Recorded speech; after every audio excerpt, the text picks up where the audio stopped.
Here is a demonstration of how we wired our circuit video for the porch on the Grand Villa. First, connect a wire from the negative black output on the 12-volt battery back. Then connect two other wires to the end of the first wire like so. This is so all our light bulbs, resistors, and buzzers can each be in a separate parallel circuit within the larger circuit. For the first parallel, we connected the doorbell switch, which is a push switch, for the first of the two wires to the positive side of the switch. We then connected another wire to the negative side of the switch to the positive side of the buzzer. For the second parallel, we connected two wires again to it and then connected a resistor, a bulb, and another resistor for the two separate wires.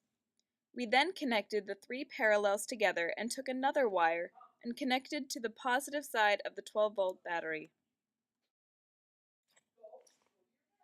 Our circuit diagram looks like this on paper.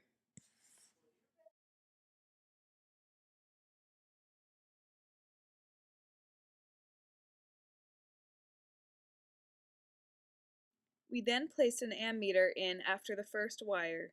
The ammeter read 0.33 amps.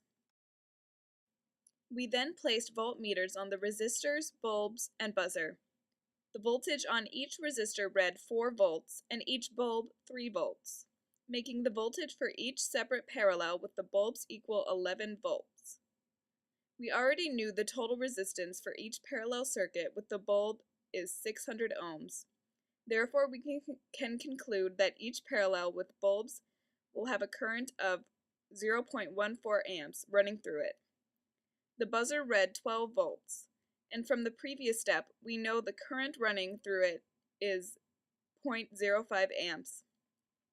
Therefore, using the formula V equals IR, we can conclude that the buzzer's resistance is 240 ohms. Wrap the resistor around the positive prong of the LED light. Then carefully melt some of the soldering wire onto the twisted wire until you think it is secured. Then let it cool.